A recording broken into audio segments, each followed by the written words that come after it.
Всем привет! Сейчас мы с вами сделаем камин для кукольного домика. Для начала я посчитала размер всех частей камина и подобрала вот такой картон толщиной 1,5-2 мм. Можно распечатать выкройку на формате А4, либо расчертить самостоятельно. Таким образом камин выглядит спереди и сбоку без декора. Вначале я расчерчиваю 3 части. Первая – фасад и 2 боковые стенки. Не забываем про деталь для внутренней поверхности арки. И для столешницы камина нам понадобится 3 детали. Вы можете воспользоваться моими размерами, либо придумать свой дизайн и сделать свой уникальный камин. Итак, вот такие у меня детали получились.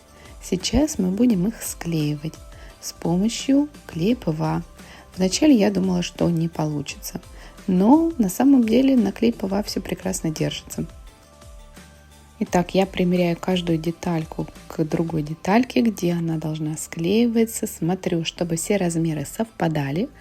И приклеивать детали я буду ребрами, без загибов.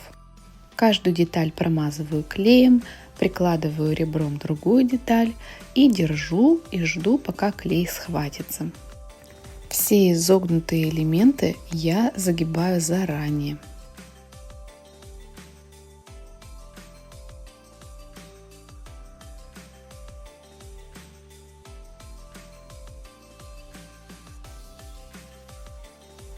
У столешницы камина я решила сделать сглаженные углы. Вырезаю их обычными ножницами.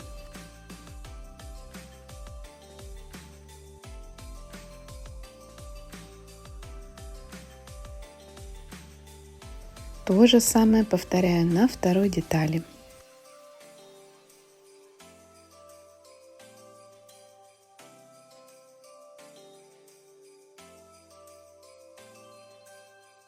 Боковую поверхность столешницы я вначале также изогнула, примерила и уже потом склеила.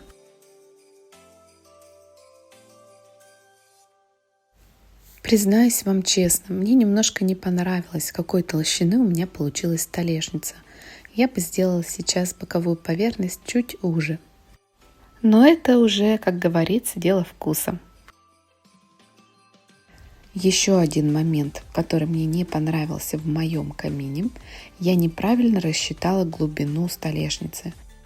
Получилось, что острое ребро камина неудачно сочетается со сглаженным углом столешницы. Гораздо лучше смотрится, когда столешница больше выдвинута вперед. Поэтому сзади я наращиваю ее с помощью картона. Вот это другое дело. Для декора камина я буду использовать вот такие специальные вензеля для скрапбукинга. Я нашла их в местном магазинчике. И это настоящее спасение. Каждый вензелек состоит из 3 ярусов и выглядит очень объемно. Чтобы композиция была завершенной, я добавила еще тоненькие полоски картона по бокам и в верхней части, соединяя детали декора. Вот так выглядит камин после склеивания всех деталей. Но мне показалось этого мало, поэтому я решила добавить квадратики, напоминающие кирпичики, вокруг ниши.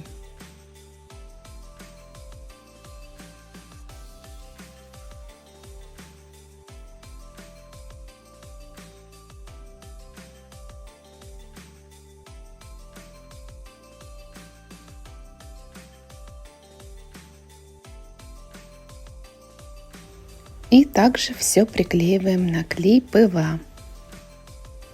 Когда весь декор приклеен, камин можно красить. Для покраски камина я буду использовать обычную синтетическую кисточку и вот такую краску. Это водостойкая интерьерная акриловая краска. Взяла ее, потому что художественного белого акрила у меня осталось немного, а эту краску не жалко, так как она совершенно недорогая.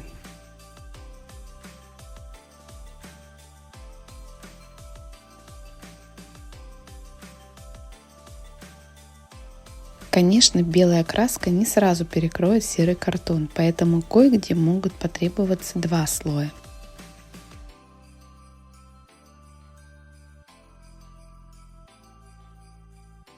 Черным матовым акрилом выкрашиваю внутреннюю поверхность арки.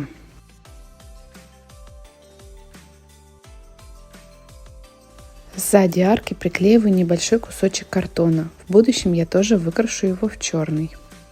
Замешиваю серый цвет и прохожусь им полностью по всему камину, особенно затемняя углубления. Боковые стенки и поверхность столешницы прохожу полусухой кистью. На этом этапе я подумала, что лучше бы я изначально выкрасила камин в серый цвет и уже потом подкрашивала белым цветом выступающие части.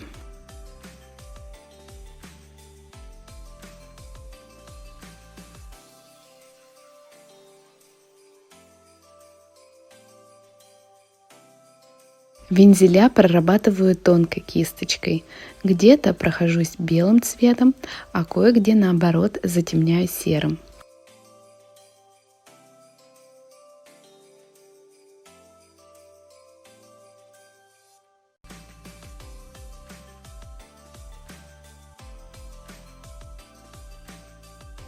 Вот так выглядит мой камин после окрашивания.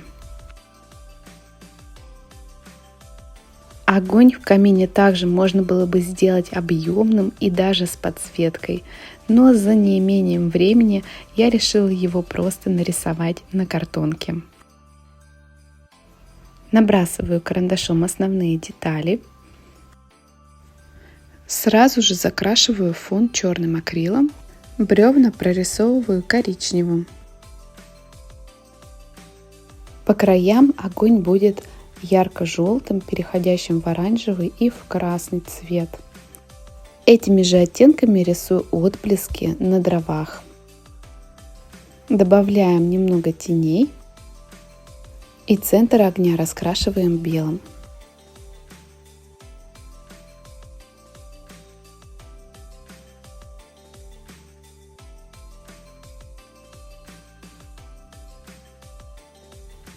Вот такой у меня получился огонь. Я загнула картонку, чтобы он стоял, и покрасила ее полностью черным. Теперь давайте сделаем окно. Я расчерчиваю его на тонком картоне, чтобы было проще вырезать. У моего окна вот такие размеры.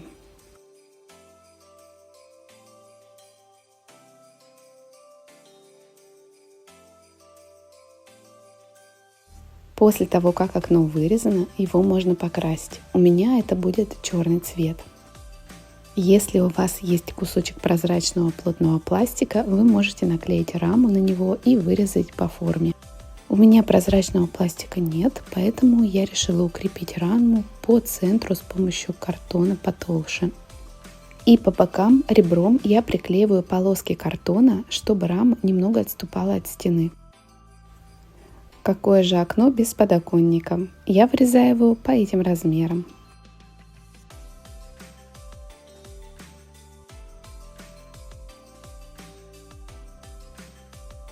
После склеивания я выкрашу его в белый цвет.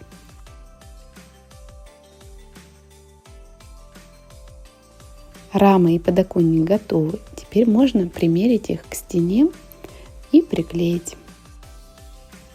Линия низа окна и верха подоконника у меня получилась на расстоянии 9 см от линии пола.